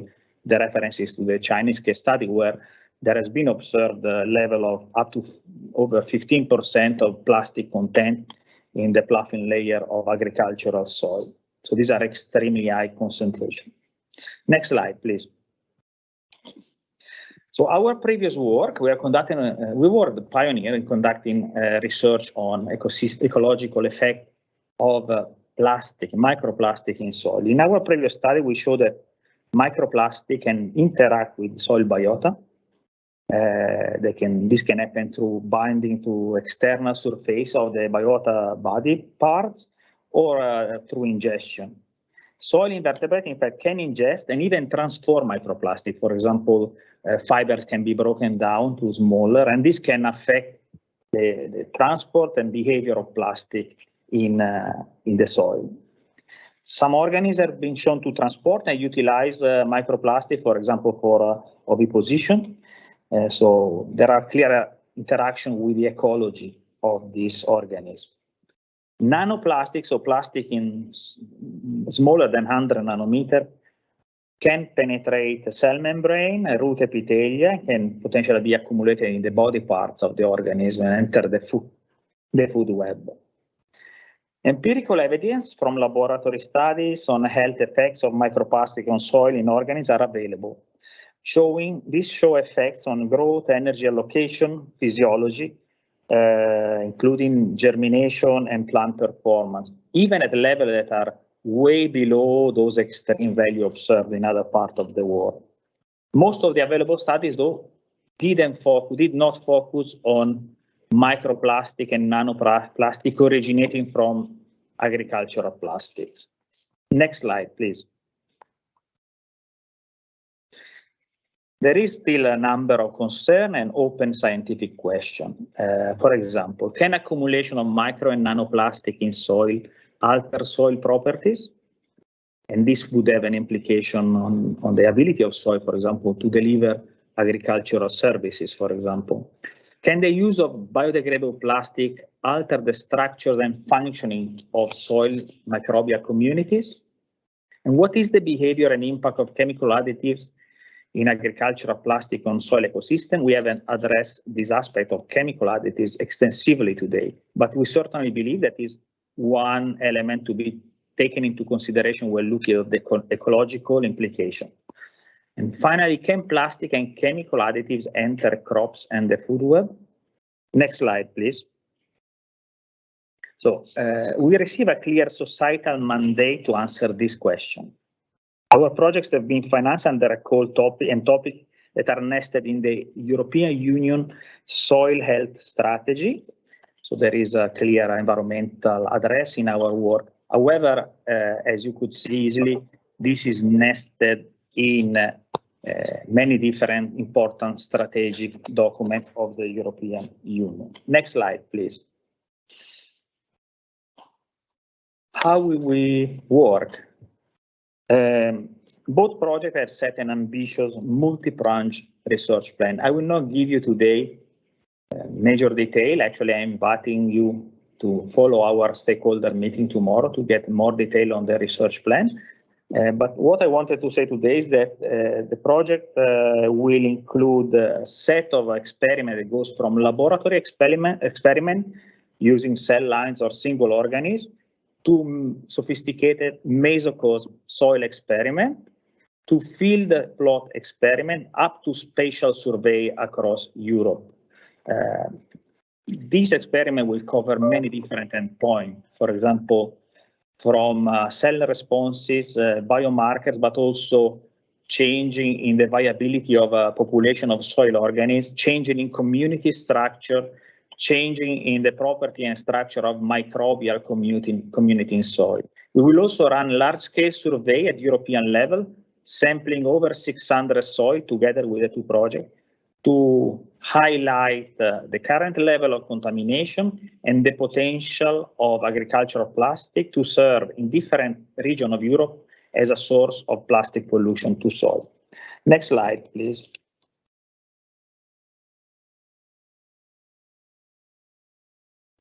Yeah. Our work is set to adopt a multi-actor approach as defined by the European Innovation Partnership, 8-Agri. In this context, we will ask a stakeholder in the policy, industry, and farming area. Most of you present in this meeting are actually already part of our stakeholder forum. We will ask the stakeholder to support us by acting as a recipient of the knowledge that we will deliver, but also as provider of information.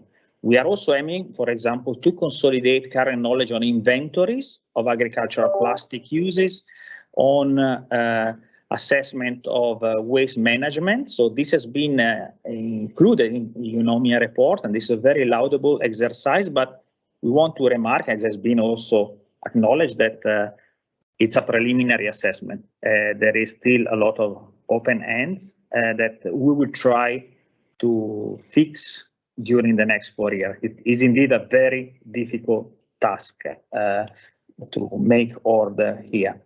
Here I listed in this table some of the actors that will engage with us beyond different DGs from the Commission. We also have the contribution from authorities like EFSA and ECA.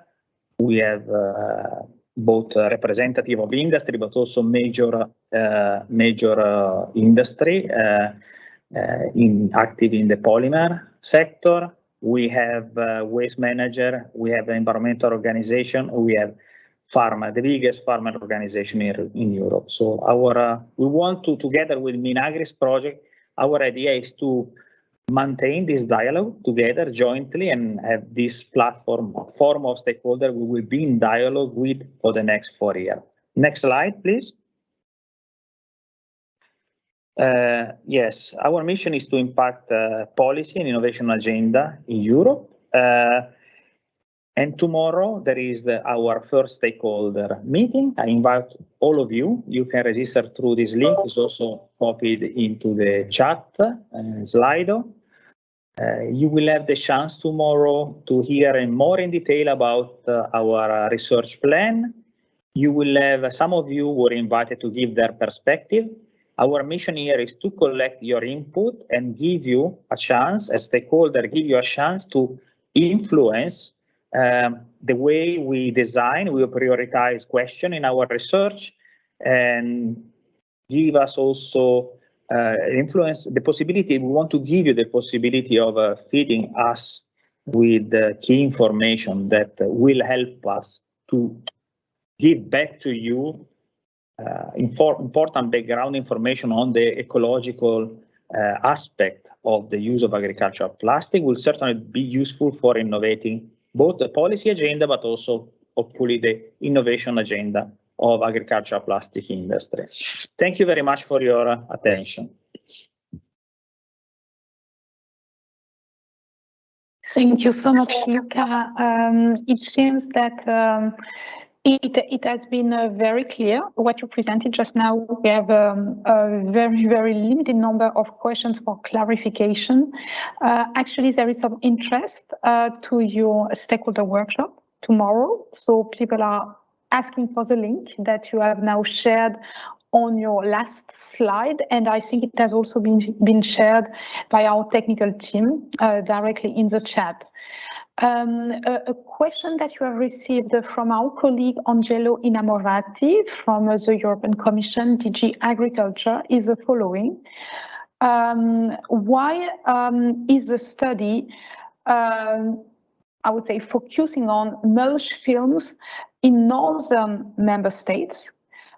So they have an impression that your projects are more focusing on Northern Europe for mulch films, whereas mulch films are more used normally in Southern Europe. Do you have any? It is not correct to think that the project is focused in Northern Europe. It is a pan-European project. As I said, we are 40 institutes distributed across Europe, and we will run surveys and field case studies in Southern, Central, and Northern Europe.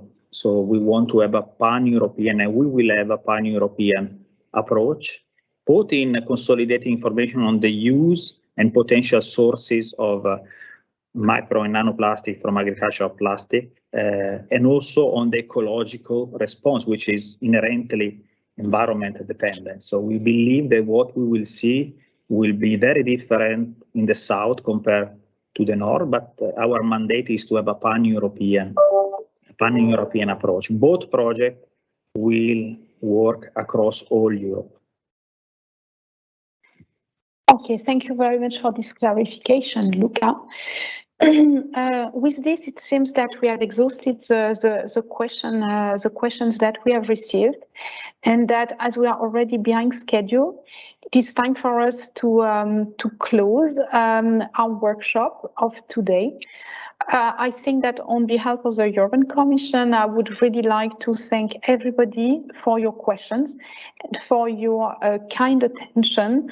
I think we were more than 200 participants today, which shows the interest in the topic that was discussed. We had also high level and to the point presentations, and we were lucky to really have an outstanding panel of interventions. We will now close the workshop, but the channels are kept open. So should you have any further questions, our team, be it DG Environment with Werner Bosmans, be it Eunomia when it comes to the study, or be it the team for this workshop and the various speakers, remain, of course, available for your further questions, should you have any second thoughts. The questions that you have asked will all be transmitted again to the speakers. And where applicable, where necessary, replies to your questions will be shared with the participants together with the presentations. I'm also informed that the team from the Commission side has listened with great care to everything that has been said, and we now start moving to the next steps in order to foster sustainable management of agricultural plastics. With this, I think we are ready to close the workshop. And we would like to thank you again very much, and see you next time.